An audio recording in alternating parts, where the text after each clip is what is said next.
Identifikasi sistem informasi. Sistem informasi adalah serangkaian komponen yang bekerja bersama untuk mengumpulkan, mengelola, menyimpan, memproses, dan menyebarkan informasi yang diperlukan untuk mendukung pengambilan keputusan dalam suatu organisasi atau entitas. Jenis-jenis sistem informasi ada 5, diantaranya 1. Data warehouse, 2. Enterprise system, 3. Expert system, 4. Geographic information system, 5. Office automation system. Keamanan dan ancaman keamanan. Keamanan informasi merupakan masalah yang kompleks terkait dengan kerahasiaan, integritas, dan ketersediaan informasi yang menjadi kunci pengelola teknologi informasi. Atau dapat disimpulkan bahwa keamanan informasi adalah upaya untuk melindungi aset informasi seseorang. Tujuan dari pengamanan ini adalah untuk memastikan kelangsungan bisnis, meminimalkan potensi risiko, dan memaksimalkan hasil investasi dan peluang bisnis. Menurut Whitman dan McCord, banyak jenis informasi yang harus dilindungi, dari akses yang tidak sah atau penyalahgunaan, antara lain physical security, keamanan operasional, keamanan komunikasi, dan yang terakhir network security. Hubungan dan etika sistem informasi. Etika dalam penggunaan teknologi informasi pada saat ini sudah banyak diperhatikan karena kesadaran bahwa teknologi informasi dapat mengganggu hak privasi individu. Contohnya saja adalah pemanfaatan teknologi komputer. Dengan mudah, seseorang dapat mengakses data dan informasi dengan cara yang tidak sah. Perangkat keras dan perangkat lunak. Ada 4 jenis macam perangkat keras, yaitu 1. Perangkat masukan atau input device, contohnya seperti keyboard, mouse, scanner, dan joystick. Kedua, perangkat keluaran atau output device, contohnya seperti layar monitor, printer, speaker, dan GPS. Ketiga, ada perangkat pemrosesan atau processor device, contohnya seperti CPU, motherboard, NIC, dan adaptor Bluetooth. Keempat, perangkat penyimpanan atau storage device, contohnya flash disk, cold storage, SSD, dan SSD.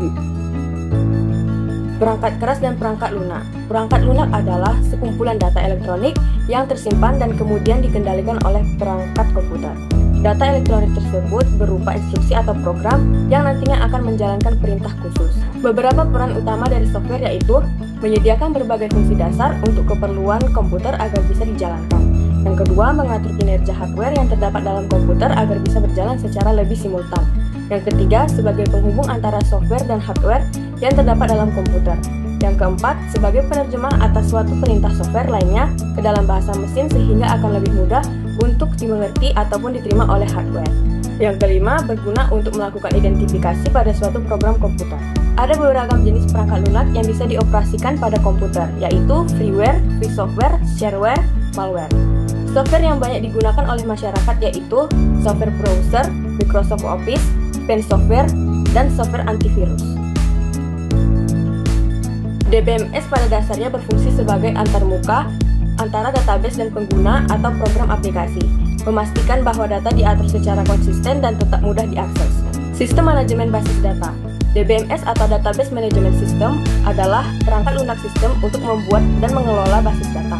DBMS memungkinkan pengguna akhir untuk membuat, melindungi, membaca, memperbarui, dan menghapus data dalam database. Komponen-komponen tersebut antara lain sebagai berikut: mesin penyimpanan, katalog metadata, bahasa akses basis data, mesin optimasi, pemroses query, manajer kunci, manajer log, dan utilitas data.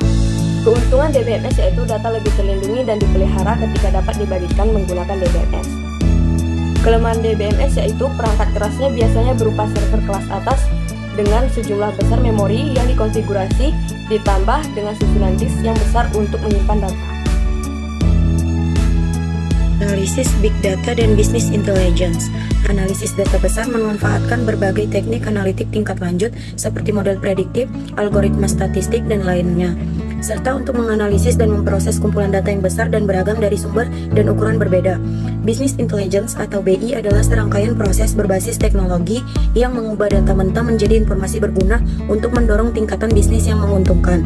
Big data melibatkan penyimpanan, pemrosesan, dan visualisasi kombinasi data terstruktur, semi-terstruktur, dan tidak terstruktur yang dikumpulkan oleh perusahaan untuk mengekstrak informasi dan wawasan yang bermakna. Tujuan utama dari analisis big data dan business intelligence adalah untuk merangkum hasil data sehingga bisnis dapat mengungkap wawasan dan tren nyata sehingga membantu mereka mengambil keputusan yang tepat. Beberapa manfaat yang diperoleh perusahaan ketika menggunakan aplikasi business intelligence. 1. Peningkatan pengambilan keputusan. 2. Peningkatan proses bisnis internal. 3. Identifikasi masalah terkait bisnis. 4. Peningkatan penjualan dan peningkatan pendapatan. 5. Keunggulan dalam persaingan. 6. Kemampuan untuk mengidentifikasi tren bisnis baru. Beberapa manfaat yang diperoleh perusahaan ketika menggunakan big data. 1. Pengurangan biaya. 2. Peningkatan efisiensi. 3. Evaluasi keuangan. 4. Keunggulan kompetitif dibanding pesaing. 5. Penggunaan preferensi pelanggan. 6. Peningkatan penjualan dan inovasi. 7. Peningkatan jangka waktu talenta yang tepat. Basis data relasional. Database relasional ini merupakan kumpulan relasi yang sudah dinormalisasikan dengan cara yang berbeda. Karena itu, setiap baris memiliki nilai yang berbeda. Maka dari itu diperlukannya relasional key yang bertujuan agar bisa mengidentifikasikan setiap baris dengan cara merealisasikan secara unik.